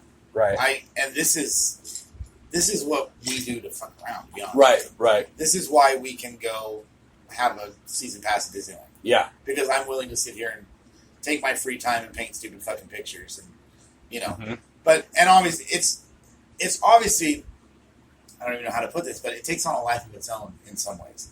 Right. I think. And I mean, I'm sure you have this. You know the feeling of coming up from the beginning, and then you start getting known. And you start getting recognized, and then especially when we're down there. Oh fuck it! Look, wow. You hear them whisper. No, you do. I know. Like when we're at the Tiki Bar at Disneyland. Yeah. Because I mean that's kind of become home base for the whole tiki culture in Southern California. Gotcha. And you'll be in there drinking it, and people will be obviously talking about you. And you're like, just come over here. What the fuck's your problem? But that's cool. I mean, that for me, it's more sporadic, but it is pretty cool. Like at the Celtic Fair in Sonora. Yeah. I was kept telling these dudes, come on, let's have a dance contest. I'm trying to win this app thing. Come on, do a dance contest. And they're like, dude, no, we're drinkers. But they looked about my age, so I just kept fucking with them. And then even when we were in the parking lot, I'm smoking, they're drinking, I'm looking at them, pointing at them, going, dude, we're going to dance, whether you like it or not. I'm going to fucking dance. So then I walk over and I go, dude, would you guys just, be my backup dudes, my thugs? And I said, and I'll just go Michael Jackson crazy in front of you. And they're like, whoa, whoa, whoa. And then this one guy walks up out of the crowd and goes, well, you're Jay Smith, aren't you? And I'm just like, whoa. Now, do you ever get recognized as a character? And you're like, what the fuck? See, the thing is I was going by Jay Smith Biatch for a decade, and I won the Mama Award, which is the local, music award for comedy here in 2010 as Jay Smith. So they dropped the Biatch because it was just I'm just Jay Smith. It was supposed to be a comma Biatch, right? But and that was my brand I was really making fun of Britney Spears and Rick James, and I was making fun of everybody saying that. And I had just also come back from doing this titty movie as the Filthy Stinky Honky. That was my original rap name, and that was homage to Old Dirty Bastard when he died. But so I was Filthy Stinky Honky, and I went out and did this titty movie. And when I came back, I had been immersed in Southern culture of oh my God, what's his name? Bruce Banner and who's the other guy? Mike Jones. Oh, okay. Bruce Banner and Mike Jones said their fucking name in every fucking song. Yeah. Bruce Banner, Mike Jones. So I was brainwashed, and I was like, wow, I'm going to just say Jay Smith, bitch, and the hook in every song. I'll cover these songs. I'll tweak them a little bit so that they can send some. And then just drop in. And then like, okay, example, Britney Spears. Toxic. Okay? Right? And you know what I'm saying, because I'm motherfucking Jay Smith. That's ridiculous. And you hating on me, because I'm motherfucking Jay Smith. You know? People want to talk about what's the deal with this Jay Smith and when is he going to cut out? Bitch, you gotta realize what I'm doing is not a trend. Been doing this shit for 30 years, gonna take it till the end. It doesn't matter about the car I drive and wear around my neck. All that matters that you realize that your girlfriend wants my dick. All that matters. All right. You know, it goes, and I'm Jay Smith and I fucking say it every time, you know? Like, so if you're going to be recognized, it's going to be because you say your own name. Because I used to say my own name for a decade. Yeah. Over every song you loved. Now, does that fucker come back? No, he's dead. He's dead. I mean, I overdosed him. He was supposed to open a Wu-Tang show and in Austin, and I just no-showed. That's whenever I moved back from Texas. So you also put out a press release that you did? Yeah, I did. I put out I put out a press release with the same company that did the fake press release about my car accident when I first became Jay Smith Biatch as a fucking public entity on iTunes and shit. Like, Jay Smith Biatch is on Spotify. There's 3 songs on Spotify. You can hear the Hello parody of Lionel Richie's where I talk about the actual music video as if fucking I'm stalking a blind bitch. And that's what it's all about. Looking through the window. Hello? Watching her mold a clay head. Yeah. No. I said... Your clay head is so big. Or is Lionel fucking you? You know, shit. And it works when I'm in LA because Lionel Richie does have a house up in the hills up there. And so I always say that I passed his house on the way. And it makes me think of this song. And that's, you know, the one song. Because he was out on the patio yelling, "Hello!" Hello! Yeah, and then... whenever I would live, or just before I moved to Texas, I was doing South by Southwest like every year, and I started a different group called the Testarossas, and we were going to be like the Testarossa brothers, and then my buddy, Jay Sly, he produces a lot of my stuff, he said, no, I'm going to go by Todd Ferrari in this group. I'm not going to be Jay Sly anymore. So he's going to make Jay Sly references. He's Todd Ferrari. He's Todd Ferrari. Yeah. And so then I said, well, can I be like Rick Ferrari or something? Can I be a 380 bitch? Yeah. And he's like, no, you got to come up with your own name if you're going to do it. And I was like, okay, well then I'm Buck Stallion. And because I was looking at the Ferrari emblem. Yeah. And I was thinking, you know, he's jumping. What's he doing? Like I went that simple. And so then I started doing, and then I did my first solo Buck Stallion show here in town at the Clarion, and I did the logo, the horse, with a microphone, and I put out 200 posters, and I had a street team go out and just everywhere. I mean, you'd never heard of me, but all of a sudden I was the next gun show. Yeah. You know what I mean? Like fucking... You're the next fluorescent gun show. I was the next fluorescent gun show because I was a red, yellow, and blue fucking horse with a microphone that's like fucking... and since I created him in Texas, he's from Austin, Texas. Gotcha. So... Then whenever I killed Jay Smith, I was like, well, I'm going to just focus on my Buck Stallion stuff. And Jay Smith was too close to me as a real person. Too easy to look up. Well, too easy to fucking just be like, that's him. That's Jay Smith. That isn't me. That's a character. Yeah. Jay Smith Biatch was a character. And so Buck Stallion is further from the real name of me. Gotcha. So now I have this buffer where clearly I'm a fucking character. I am now Metallica. I am now Madonna. People still don't get it. No, no. It's funny because now I'm just Buck Stallion, and even my parents call me Buck sometimes, and fucking because that's what you call me. Like if I'm gonna be on a microphone, my name's Buck Stallion. Don't call me Jay Smith Biatch because that guy's dead, and I'm gonna make you look stupid for calling me the wrong name. You know what I mean? I'm gonna start calling you like high school nicknames. Oh yeah. No, my daughter's name is Delilah. And she wants to be called Elliot. I'm like, that doesn't make fucking sense. And she's like, no, I'm Delilah. I don't like my name Delilah. Everybody brings it up biblically. And I'm like, Delilah, somebody can make fun of your name. My name's Justin. They called me Bustin. You know what I mean? Yeah. They called me Mustin. My name ended up being Just Turd and then evolving into Mustard. And so that was my nickname. Hey, Mustard. Boom, I responded to it. You knew what mustard was. Yeah. Another friend of mine, his name was Judd. He worked in the garage with his parents a lot, so we called him Pud. And then we started calling him Pooter. Yeah. And then he became Cooter because he's a mechanic now. And then we just started cooting at him. We just go, Coot! And that's your fucking name now. You know what I mean? So you can always, you're like, where did Milo come from? That's a fairly good story, actually. Go. Okay, I was going to ask you a question first. We only have 20 more minutes. Why? They cut you off? Because it's 1:06. They cut you off? No, you said you had time limits. Oh. I got 109 minutes. It's 1 o'clock? Yeah, it's 1. We can go till 2. Okay. I didn't, we can. I'm going to kick your ass out of here at 2 o'clock. Okay. So if we have that other thing to do, we need to finish this in half an hour. Yeah, totally. When you started, I'll tell you the Milo story in a second. When you started creating characters, did you do it as a way to hide or just for the fucking hell of it? I did it to personify other personalities that I've seen.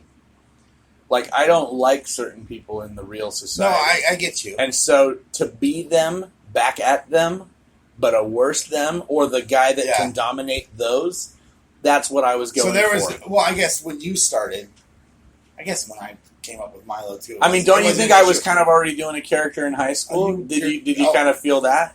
You mean, like, I'm a skater with a camera? That character? Yeah.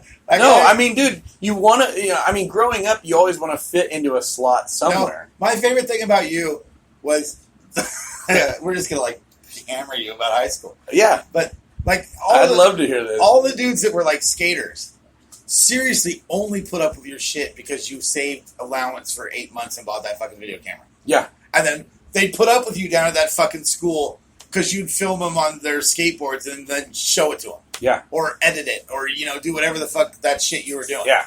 And, I mean... Well, and a lot of times as a cameraman, you kind of become a wallflower. But personality-wise, I was probably... At times, I got Quentin Tarantino-ish. Yeah, but you weren't nearly as fucking smart-mouthed, I don't think, as a kid. And no.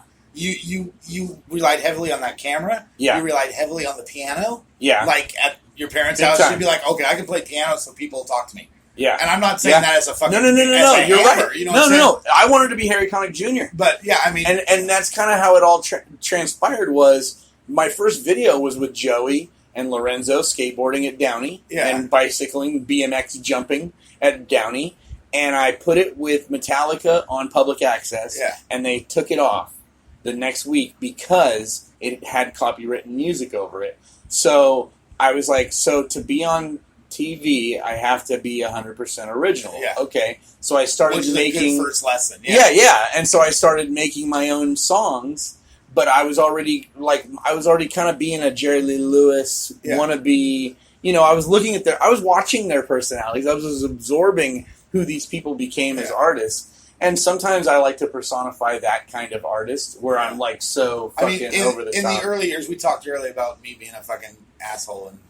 And I was you were a choir dude. But yeah. To me. But I mean, I respected that about you. I was in the choir and I did the high school plays. And you did what was the West Side Story? Guys and Dolls. Guys and Dolls. By high school, you were great in that. I was thoroughly ensconced in being an asshole.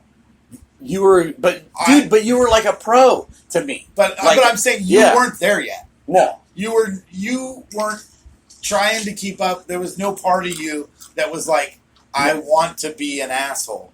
And by my senior year, I would tell pretty much anybody what the fuck I thought of them, and it was just like, fuck you. And I mean, I probably couldn't have kicked anybody's ass in high school, but I would have won a verbal battle every fucking time. But you were, dude. Size-wise, though, no, nobody was gonna fuck with me. Nobody's gonna fuck with you. Yeah, no. You were one of the bigger guys. Yeah, nobody's gonna. And that's why it was kind of funny that me teaming up with Matt and you guys my freshman year. Yeah, when you were my freshman year, you guys were seniors. When you were 90 pounds wet. Yeah, no, for sure. I was a twig. So, like, dude, there was one funny thing that happened at Downey was some of the sophomores, sophomores and juniors would get mad at me because they thought I was goofing, because they thought I was a senior, because of the shit I talked, like in the locker room and stuff. Because I did talk shit. I locker room talked. I knew how to do that. So you did have some... I don't remember you ever talking But no, shit. they would be like, dude, quit fucking around. Like, the seniors are supposed to go over there. And I'd be like, I'm a freshman. Yeah. But because I would talk shit to Luke the Gook, and because I had friends like you and Matt and fucking Joey or fucking... or even... Mario Valdivinos, who was only a year older than me, but he was as big as you guys. You know what I mean? Just having those kinds of grown personalities affiliated with me made people assume I got held back my sophomore year. And you were just being a dick. And I was just there being an asshole fucking shit up. Yeah. And, but my junior year, we were the senior class because there was no senior class. So we were the top class junior and senior year whenever I graduated. At Johansson? Yeah. Okay. So I knew it was like new snow. And I dude, at lunch we did like crazy fucking like fights. We would like pantomime slow motion, like almost duels, if you will, but with garbage. Yeah. You'd pick up people's garbage and like stab each other with it, and then you had to go throw it away before you could come back to the fight. Gotcha. You know what I mean? And there was times where they did the whole James Brown exit because the thing is teachers talk. I was just explaining this to my kid. Yeah. Teachers talk. So like, because they're just adults. They're just big kids that have to do lesson plans now for other little kids. And get to watch the show. Yeah, basically. and see the miracle of life as it transpires. But like, they fucking talk. So, and I suspected that in elementary school, but I could never really prove it. And how do you just say, hey, what has my last teacher told you about me? Yeah. Because let's get some shit sort of straightened out. You know what I mean? But that didn't happen for me, and that I had proof until junior year. Because I was like, to a science teacher, Justin Smith, I said, you called me Jay if we're going to get along. And she's like, oh, actually, yeah, I have your detention slip right here. Pre-written. I think you can just, already written. Swear to God, dude. All she had to do was hand it to me. And she goes, oh, yeah, don't worry. I already have your office pass. You can go to the fucking office with that attitude. That's awesome. And I was like, boom. But we were like best friends the rest of the year. Yeah. Like, it was kind of like me going, testosterone. Yeah. And her going, you're still a fucking 15-year-old. You know, like, you only whatever. have this much. Yeah, you got a little dick, bro. Yeah. It's not even for big balls in your community, there That are little walnuts in there. breaking the surface, bitch. But so that was kind of, but dude, so really Jay was like the first character But he showed up your junior year in high school. Yeah, well, he was developing as I was skating with Lorenzo and Ryan. Yeah, okay. Because it was Ray J. Ren. Ryan became Ray. Lorenzo became Ren. We all had 3-letter names. And then all of us, well, except Joe, yeah, like all went and like, Joey. He's gonna, if he ever hears this, he'll do shit. I mean, I don't talk to him anymore. I haven't talked to Matt. I heard that he hasn't talked to him. No, Matt doesn't. Well, they're still fighting about their senior year. Yeah, that's what I heard. We're not going to go through that. We're not going through that. Yeah. You know, it's only 30 years ago. No. I'm friends with them on Facebook, and occasionally I'll comment on something. But we all kind of went the whole, I'm going to get out of high school and get married and get jobs and get, all of that stuff. And everybody just kind of went away. But now, I mean, obviously now it's all coming back, which is kind of weird, except you'll never catch me dead at a high school reunion. I went to mine. Did you? I went to, because we've only had one. And it was our 20. Yeah. And I went, but I wasn't invited. I showed up with Tony Pasalacqua, who was a class of, I think he was 95. So I think he was the year after me. Like as your date? Yeah. Well, no, he knew about it because Jen Pitts had told him about it. Okay. I'm like, cool. Well, I didn't get invited. So I showed up late, but I dressed like I was going to a funeral. And I walked in and eventually I made my way in and saw like Brian Finland and a couple other people that I've seen because they've become cops, and so we see each other downtown often. Yeah. But or they work downtown like for the county. Yeah. But other than that, none of these other people I've seen because they all became housewives and teachers or my theory whatever. Was first off, I probably pissed you off in high school at some point. Second off, I didn't want to hang out with you in high school. Why do I want to go to a reunion? Yeah. You know what I'm saying? So I have just never gone. I have no desire. I don't know, though. It would be probably pretty cool at your 40 to see who's still alive. Yeah, well, yeah, or 50. I'm just saying, I just lost a few classmates. I lost classmates right after graduation. Yeah. You know what I mean? Through craziness. Well, but now it's like liver failure. Yeah, but you know and what? Heart attacks. Nope. That's part of the trap of this town. And part of what I think we escaped is there is definitely a get married, work at Del Monte or Gallo, and die there. Yeah. And, you know, whatever you do, own lots of cool toys. Whatever you do on the side. You'll play with them if you survive to retirement. Exactly. Yeah. I have a boat in my side yard. That's Modesto. Yeah. I have a boat in my side yard and I work at Gallo. And I have every third Saturday off. Yeah. So I have to plan everything accordingly. I go sit on my boat for 3.5 hours at Woodward Reservoir and then come home and the kids act like assholes. Yeah, obviously didn't take that path. No, but I don't want to go to reunion. I tried to do that a couple. Well, I enjoy doing that because I'm an artist. Because I'm like suckers. I mean, at one point I even got to call my dad a sucker. Yeah. Because fucking Tri-Valley Growers pulled the rug out from under everybody. And he was like up there to where he was like, do I make a decision to go work for Gallo? Yeah. Or do I find my own means? And he ended up working for County, which is awesome. But still, for a moment there, he was lost.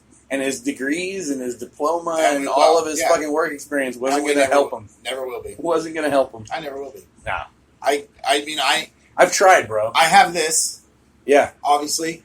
But if this went away, I could easily step into your, $25 motorhome that you live in and, do the same thing. Mm-hmm. And all this shit would still happen. Mm-hmm. You know what I'm saying? So, well, what the fuck? One of the things that I've explained to my girlfriend is I am the Joan Rivers. There's only one career that matters, and that is the Joan Rivers. That you if you want to help the Joan Rivers, or else get the fuck out of the Joan Rivers way. Yeah. You know what I mean?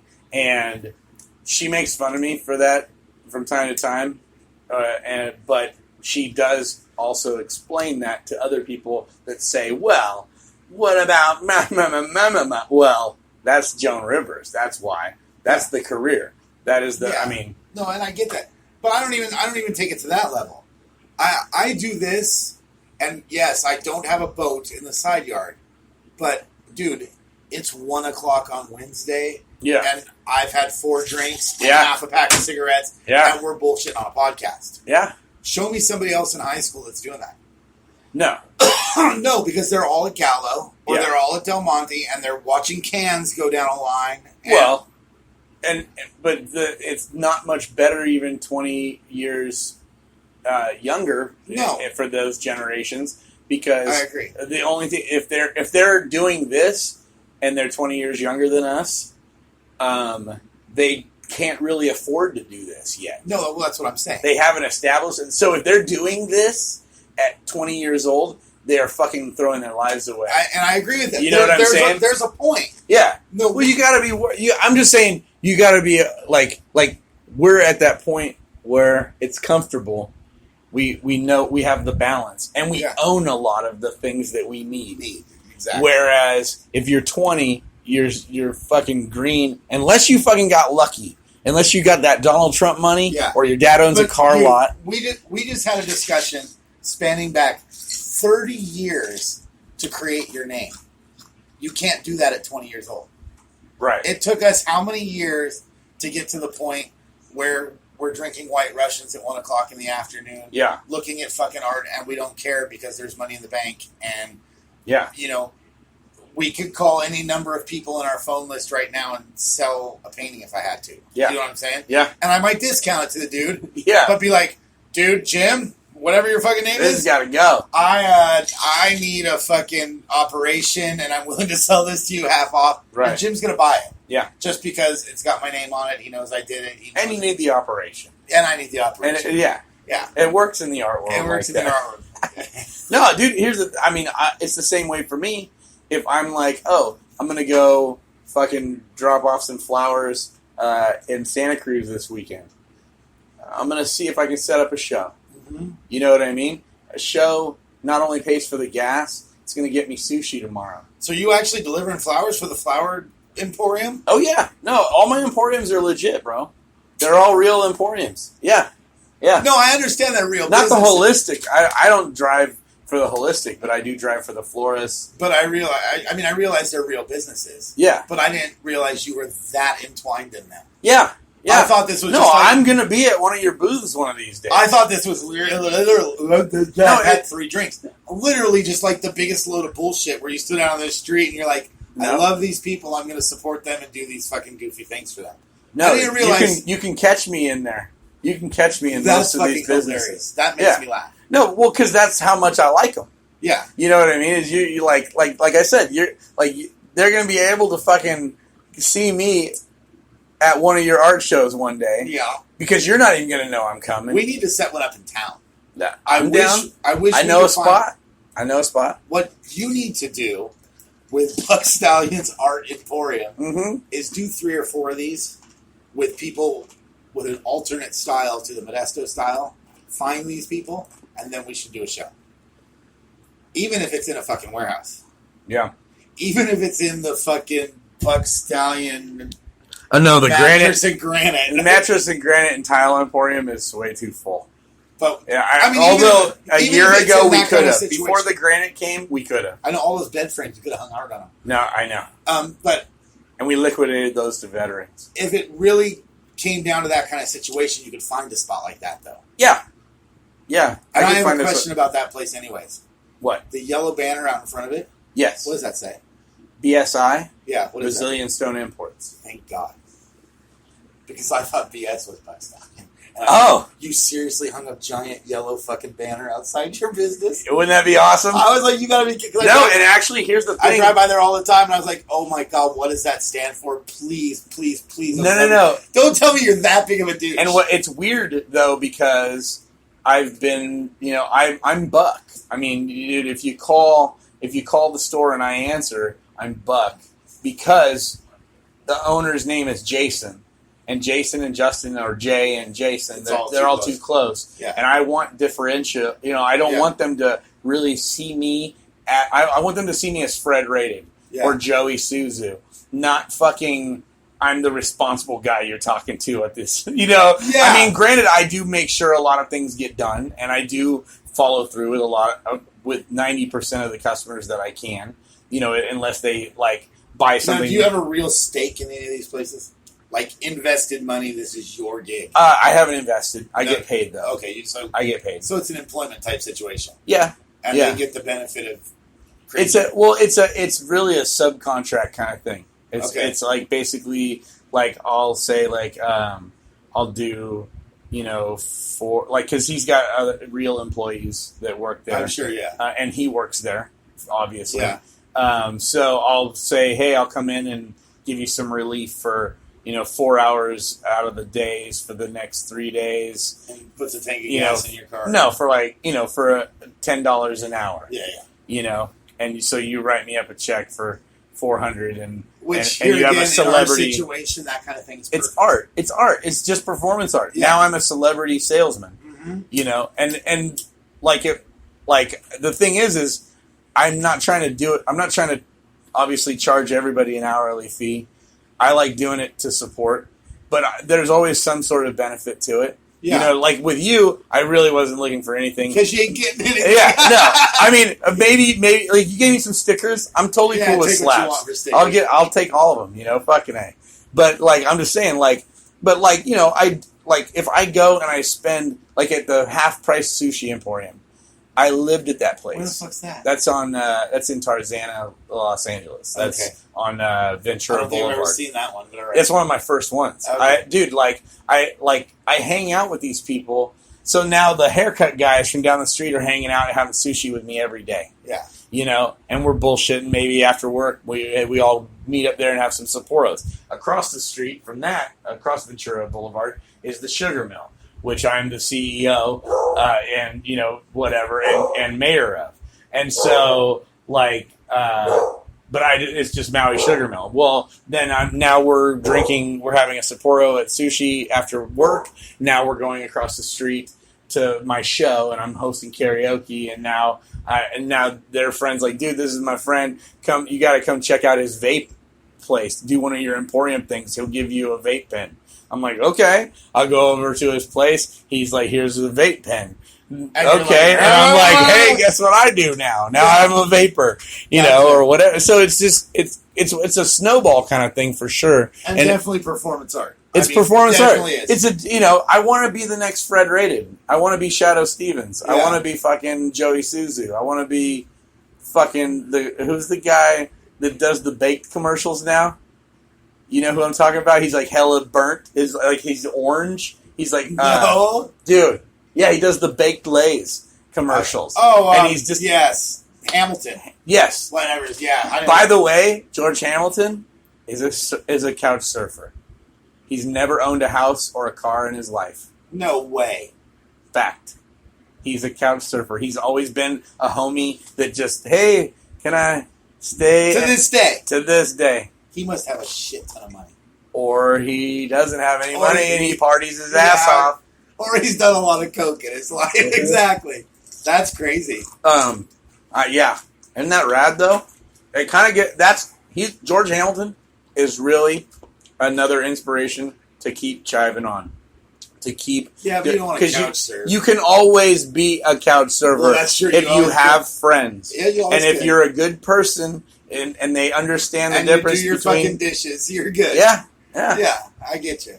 A friend of mine wrote a song for me I never finished. He wanted me to do verses on it. But the hook is, it's Jay Smith, he'll fuck up your bathroom, but then he'll fold your clothes and cook you a meatloaf, yeah. And you honestly, just your rendition right there, if you don't put that to the theme of Flipper, you're a fucking moron. Well, I think that's where he stole it from. Okay, because it's very close. Because Jay Smith. But but at the end, his kid sings it. Lives in a world at my house. Fucker won't get off my couch. No, and actually, ironically, that's the guy that wouldn't let me stay at his house in Huntington Beach. But he wrote that song whenever I was in Texas on the lam, doing the same kind of thing. Just like I was like, because he thinks it's romantic as long as it doesn't involve him. That's the deal. Mm-hmm. So this whole thing started with the whole Milo story. Mm-hmm. So I'm literally telling you this story is going to destroy the entire persona. No. Okay. I think it would enhance it. This story starts with me being fully college educated. Okay. Like I have a 4-year degree. Yeah. I was in college in a writing class. See, already I'm sounding more and more like a fucking idiot and less like the artist. But that's okay. We had to do peer reviews. Okay. Okay? So I would read somebody's work. I'd sign the bottom that I read it and then return it to them. Okay. So this happens. A week later, we go into class, and the guy that I peer reviewed his work for stood up in the middle of the class, and he was like, my peer review is bullshit, and I don't know who the fuck this Milo Weasel dude is. Because he couldn't read my name. That's dope, though. Because I wrote... That's the best way to get a name, because I wrote Mike Waddell. That's like the best way. Slob. Dude, that is the universe. And he's like... Milo Weasel. Who the fuck is this Milo Weasel dude? And I kid you not, within 3 days, nobody at the college used my name. Milo Weasel. Nobody at the college used my name, period. Like, I don't even know if they still knew it. Like, it was gone. My name was awesome. gone, and I was Milo Weasel. That's the best. And then I finally had to... That's like Cooter, bro. I finally had to drop the Weasel part. And I was like, it's gone. I love the Weasel part. It had to be gone. It's so like, good. Are you kidding me? Yeah, but that's how... I don't know who the fuck Milo Weasel is. I don't know who the fuck this Milo Weasel That's dude so is. good. Dude, that makes my brain hurt. Because it's like, so perfect. You've got to be fucking kidding. That's the best. And then once it was adopted at college, and I mean, I can even tell you the story how I started doing the whole art thing. I just adopted it as my art name because honestly, I didn't want. And not backlash is the wrong word, But when I was putting my art out there, I wanted my Little art to protection. go out. I wanted my art to go out as something different. Anonymity. I was still working. Gotcha. I was still teaching high school. Gotcha. I was still doing these other things. Gotcha. This had to go out separate. Because, and obviously... That's awesome, though. Obviously, this morning I didn't prove it. What? But the hard-drinking Milo artist... Look up Doug Dorr when you get home. Okay. And go watch some of those live feeds. We've got a call. Let's see. We've got a caller. Calling from Nevada. Hello, caller. You're on the Wake and Bake. Oh, no, they did not want to be on the Wake and Bake. They're like, fuck you. They changed. Philip Seymour Hoffman was the name of the gay guy that I was talking about on Yes. fucking, what's it called? Thank you. Shout out to Brianna Smith. You're the best, babe. I was going to say, related? Yeah. Anyway, what was I saying? Oh, I wanted that anonymity. And the hard drinking and the completely different personality at an art show than you're going to get here talking. Yeah. You know what I'm saying? No, for sure. It all became the same thing. No, it's like I'm talking to the mad scientist before he drinks. Yeah. And honestly, for you and I sitting down doing this, the problem is we know where it started. Well, but I think that's a cool thing, though. And like, but I'm just saying, neither one of us. I think that they needed to know. Yeah. I do think that your art, knowing, it's kind of like whenever I liked Kurt Cobain, and then he killed himself, though. But before he died, I thought I knew everything about him. Yeah. And now that he's dead, more things have come out. Somebody else trying to call us? That's kind of weird. You can take calls, to be honest with you. No, that. Oh no, it's a message from my daughter. No. But I can't look at that, or else it'll fucking it mutes. Yeah, We only mutes got a it. couple more minutes before we should shut this shit down anyway. So yeah, but I think it's good to know who you are, even if you're a different person at the art shows. But I'm saying the point is, Yeah, neither one of us have at all tried to break into a character during this talk. well, yeah, You know what I'm saying? But I think that's because we've known each other for so sure, long. for sure. If Joe fucking Schmo called me up and he's like, I want to come in and do an interview in your studio, we would have had a much different talk. For sure. You know? No, well, and I like. Here's the thing. It would have all been I stuck my dick into her pussy and like I enjoy the backstories because to me it doesn't itemize who you are. It just gives some background. It almost gives people more leeway to me in my world. The more information I have, because then I can take things into account. So like my example is like something that I've like I can't relate to the monetary value that Riff Raff has become in his career. However, I can parallel my experience in artist life as a live entertainer. I can parallel how I feel or how I've felt when I see him in different, you see him in different situations. That makes sense. He's eating hot wings with one guy, and he's like, damn, this is fun. And, look at my peach pythons breaking through my shit. And then the next guy you see him in an interview with just a year earlier, and he ain't even looking at the guy, and he's saying shit like, I don't know, you gonna put me on the cover? You gonna put me on the cover of your magazine? Man, I don't know. Why don't you ask Diplo? Shit like that. So, again, that flow, it's where you're going to catch, how am I going to catch you? You were semi-emotionally prepared for me to come in and bombard your studio as of yesterday. Oh, I was ready to tear you a new asshole. Yeah. Like, no joke. There is no doubt about that. Because you thought I was going to be... I literally was so ready to tear you a new asshole and tell you how little sense you make. And, every time you fucking cracked something on me, I was going to just fucking tear you a new asshole. But see, that's not even me. No, I get that. And I'm a tangent for sure. No. But like to be an asshole, you really got to be a fucking dumb shit to set me off, to trigger me to be, and dude, if anything, I revere you.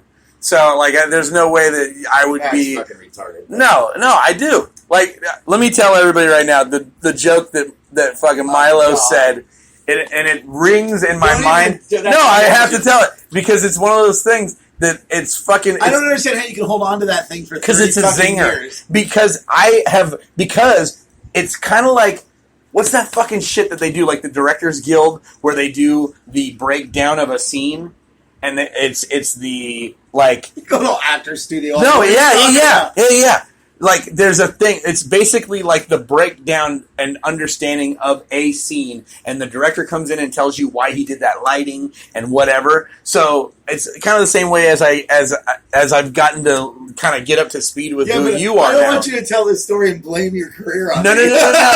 I would look at it as one of the many grains of salt that have built that mound. That, because obviously you're not my only influence. Thank God. God. You're not my only. But one of the things that you personally said that I have, like, dude, obviously here we are. It's 30 fucking years later, and I can I you're can bringing tell it up. you. And when I think of you, I think of this. So it's not like we, like you said, it's not like we haven't really seen each other.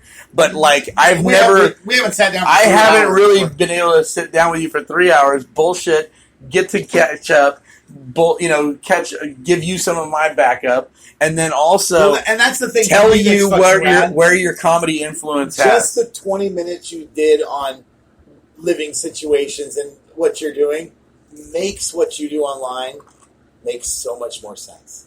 Yeah, Like, yeah. without having heard the whole breakdown of what you gave, that's fucking insane. You know what I'm saying? And looking so- in from the outside, you're like, what Why the is it fuck so happened? weird? What happened to this guy? like I feel Yeah. bad. I'm like 5150. Like, Right. like what's going on? Hey, and it's hard to. The thing is that I've had a lot of awesome influences in the paths that I've chosen. I feel really blessed by some of the people that I've had, both artistically in my life and just overall business wise. I worked for Jonathan's Meat for 15 years. I don't know if you know that. No. Okay. That would have been So- Buck Stallion's Meat Emporium. So we have to go. That's probably a whole other story. Maybe next time. No. I'm not going to get into it. I All I'm need going to to know say the is story, what happened this to that guy fucking place. is now a tie-dye master. And Jonathan is? No, his name is Robert Irwin. Whatever. But He's a tie-dye master. He lives in a mansion, and he has tie-dye university. You can sign up for it. But Two-color in my shirts. early career, tie-dye shirt. yeah, 18 years ago, this guy would get forehead to forehead with me and spit on my chin, yelling at me about things that were costing him money. Didn't something crazy happen with Jonathan's? Isn't there a bigger story there? There's a lot of huge stories. with That's that. what I thought. Someday Yeah. we're gonna have to go. Yeah. I've always wondered. We could talk about. We could go. You and I could go visit Tie-Dye University and You know what I would grill rather his do? ass. You know what I would rather do? I would rather do 2 lawn chairs in front of one of the old locations because that would be fucking hilarious. No, you need to go to the mansion. And The mansion is. You can see it in my music video called Erupt. So you're tied up with this guy. We could just go up there and rip him. I a haven't asshole. seen him in 3 years, and he partnered up with one of a guy that kind of turned on me. So I'm one of those people that I just turn the cheek and I just kind of step away. I did try to go visit him right when I got back from Texas, but the infiltrator was there, Gotcha. and so I literally did a U-turn in his grand driveway And took and off. haven't responded to him since So fuck it. because I Anyways, just distanced. you were saying. Okay, so outside this of is what Milo said Oh. to me. We were I didn't say to we you. were all riding it. No, we were all riding in the back of the bed of the truck, which at Were the we in the time was truck? legal. I thought It was we the were, green lifted No, truck. I thought we were sitting in the shallow end of the swimming pool because the Nope. dish was right there. No, In- we were on lunch break. All right. We were on lunch, and what we would do is we would all careen. We had to find out where Matt parked. Yeah. If he was in the big parking lot or the back teacher's parking You lot. remember ordering like 90 Chicken Littles at KFC? Oh, and yeah. it was like, ah! Oh, dude. So, Anyways, go ahead. so you guys, sometimes you would pass, sometimes you would ditch me, sometimes you would be in a place where I couldn't find you, but I always liked to get off campus, and I didn't like walking, so I fucking would, Back when that was legal too. so Campus. I jumped into the back of the bed, I remember, because we were all sitting back there, and it was you, me, obviously Diane and Matt were sitting up front. They were the only ones up front because they were touching up front. They were touching, yeah. But you and me and Holly. And there was a roadie. And there might have been one other person. There were already so many that came in. I don't think there was. But now I think about it, I think it was just the three of us, and the back window was open. Gotcha. So Matt and Diane could hear us. And we're driving, and right as we're pulling out, I was talking shit to you as we were coming through the parking lot. And I was like, Mike, like, you think you're so funny. And you're like, I can make fun of anything. I can make a joke about anything. And I go, oh, you think so, huh? Okay. And right as we turned, and we were pulling off, heading to Richland, I said, satellite dish. And you stalled for that 3 seconds to say the sentence, nothing comes to mind, okay, comma. And then you said, except for Holly uses one as a diaphragm. And, dude, the whole thing was you ripped Holly, which was funny. And put you in your place. And you showed me, ba-boom, look at how funny I am. And, dude, as your audience member, I fucking laughed. But we all fucking died laughing at that. And then on top of that, though, it was just one of those things where, like I said, to dissect a scene, I dissected, like, how did he come up with that so fast? Wait a minute. There was sleight of hand there. It wasn't that fast. It wasn't that fast. He stalled out with a setup sentence of nothing really comes to mind. I think you even might have said, well, nothing really comes to mind, whatever. I like the way you present. I'm just saying, the way you deliver it. But I'm sure I did. You bought some time, but dude, like dissecting that in my memory for 30 fucking years, like it's one of those things that it's in the books. All you have to do to be quirky is stall a little, and then give yourself that time to freestyle it. There is honestly nothing to being funny or cracking on somebody past structure. Right. And I truly believe that. You need to structure it. Like if I'm going to tear you up. Right. If I just come at you with, you fucking dirty goddamn cunt motherfucker, that's just being hostile. Right. And that's going to get your ass kicked. Right. You come to somebody with structure. Right. And some little creative twist, like, I don't need to call you a cunt. I can call you a dick holder. Yeah. Come with some kind of structure, something that's going to catch them off guard and be just a little bit different than straight out being hostile at somebody. Right. It's going to come off funny and not hostile. Well, see, and that's the thing. There's still a fine line for how people translate, especially with the way pussification has enamored our fucking country. But I'll give you an example. Elderly couple being lazy, sitting in my fucking assigned seats at the fucking really fancy place in Riverbank. Okay, I had to go through some shit to get these tickets because I had to like fucking deal with the lady at the front, and we almost didn't get seats together and whatever. So I get my assigned seat next to my girlfriend. We get our food, we get in there. I wanted my 3D glasses. I couldn't get those. I go walking in. There's these two old people sitting in my seat. And I go, I look at my tickets. I go, you guys are in my seat. I don't know where your seat is, but I'm this number. These are mine. I've heard this story. Those are my parents. Shut up. You're lying. You almost got me. Dude, no, because what happened next could be taken a lot of different ways. And one of the things that, and I said, and she goes, oh, it's C. I thought it was D or something like that. And I go, yeah, well, you better see your ass out of my seat. And the husband was already standing, and he was kind of a big, John Wayne kind of guy. And he goes, well, hey, fucking tell it. Because, dude, I went into character. Yeah. They triggered me because they were playing dumb, and I know that thing. I know that. I see it at baseball games. I see it at football games. Even so. I don't like it. But even what you said didn't start a fight. He might have got a little... Oh, yeah. But he still... He didn't turn around and punch me. Exactly. But a baseball guy might have. And he went back to his seat and probably fucking giggled. if he had any sense of humor, he was like, "Oh, I get it. Get the C out of my." Yeah. I don't think he did though. He seemed pretty perturbed about it. Whatever. And they got up and left right at the credits. They didn't wait to see if anything happened after the credits. It was Rogue One.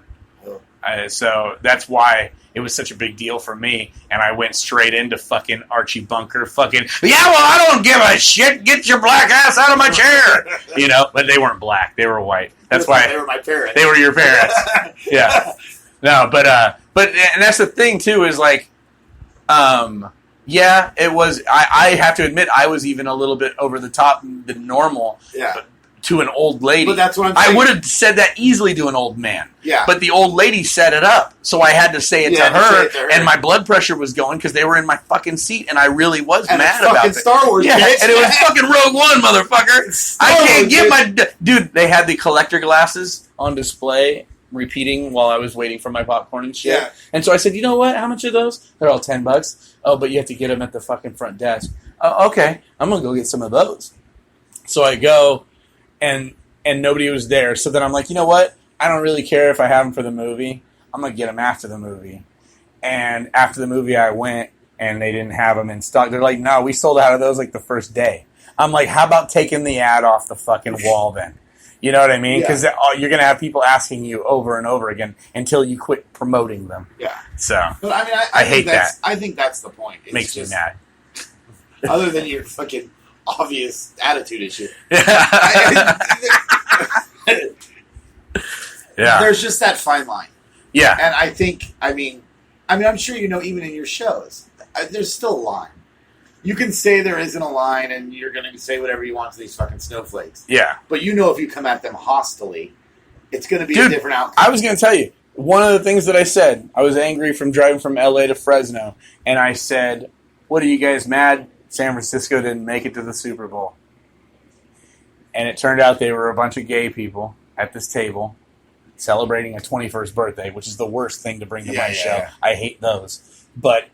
And they made it about gayness. They made it about San Francisco being a fucking the most beautiful, and they even got on stage and protested it on the mic right at the beginning of my show. So then whenever I'm trying to do my intro of my show and just try to fucking work through it, they're booing and mooing at me. And so then I fucking call them out and go into mode and say and use my skill set. Yeah. And now they are surrounding me and throwing drinks on us and fucking and getting to the point where the bouncer says, you guys have to leave. He works here.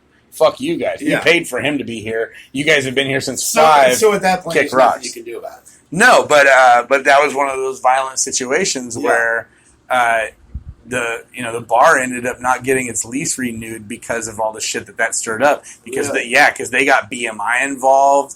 And he was like back, dude, small dive bars do not need to fucking pay BMI. Yeah. You know what I mean? But they got him for like 5 G's, and so put him in the hole. Yeah, dude, it's a horrible fucking thing, dude. See, and honestly, bar ended up shutting because of it. You probably could have distilled that situation.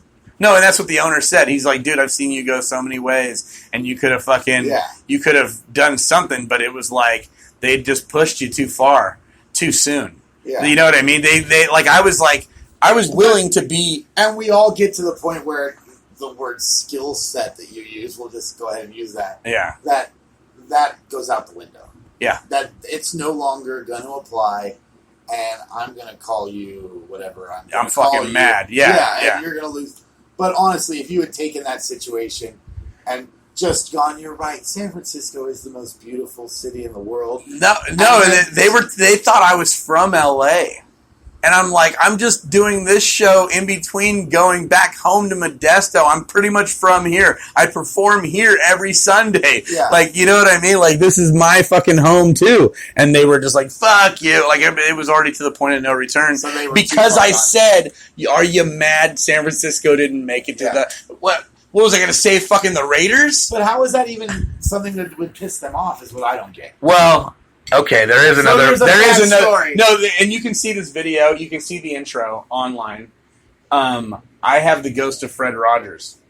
He visits before we sing. We sing "It's a Beautiful Day in the Neighborhood," and then the ghost of Fred Rogers does this whole thing. How do you accomplish that? Well, it's just a recording of Fred Rogers talking. Okay. A real show intro. So we sing, it's a beautiful day in the neighborhood, right? And I get everybody to sing along, and I go, and here's a message from the ghost of Fred Rogers. Now, this is based on the participation of singing along. That's how I decide what set I'm going to go with. So while that's playing, I allow the ghost of Fred Rogers. Depending on how many people were involved. Right. Gotcha. The ghost of Fred Rogers is my, I don't know, nothing comes to mind there you go. moment. It's okay? your fake It's my minutes, fake out, yeah. or whatever it is. It's like a good minute and a half, but I walk away and what this Fred Rogers, I had like 9 of them that I didn't ever know what they There were. are amazing clips of Fred Rogers. But he's like, are you a boy or a girl? A lot of people think they grow up and they become a boy or a girl, but now I know when you're born a boy, you're a boy, and when you're a girl, you're a girl. So there was a Fred Rogers said it, bro. I'm over at the computer, not even paying attention. Overtone. Speaking of that, Yeah. speaking of crazy show entries, have you ever used the Masters of the Universe sex talk? No, Have you ever seen it? no. Here we go. I don't know. We can turn that off. I don't have time to. Oh my god, we still have to film a thing too. Yeah, here. It's okay. We'll have. Hey, You know what? It doesn't matter. Milo, we're gonna go look at this Masters of the Universe My thing. chick's just but gonna come home. We're gonna get off the fucking thing so we can hurry up and. Because honestly, get we this could probably commercial talk done. about this fucking shit. We could probably talk all day. Oh, great! And I crashed your laptop. You probably fucking did. What's going on here? That's not me, bro. I didn't do that. Tell me, bro. Tell me, bro. But Milo, It's your where fucking- can they find your art? Milo Waddell on Facebook. It's WEDEL on Facebook. Not Weasel. No. There's no Milo Weasel page, No. so we can't say Buck Stallion's Art Emporium featuring Milo parentheses Weasel. What the hell did you honestly do to my computer? I didn't do this. I didn't do it. I haven't touched anything. I've been in the middle of the room. See if it connects. I'll do it on my phone afterwards if not. Oh, we're connected. Okay. Instagram is Milo_art, and that's just your best choice. All right. And you can also find him through his hashtags Milo Art. MILOART. It's not the political Milo.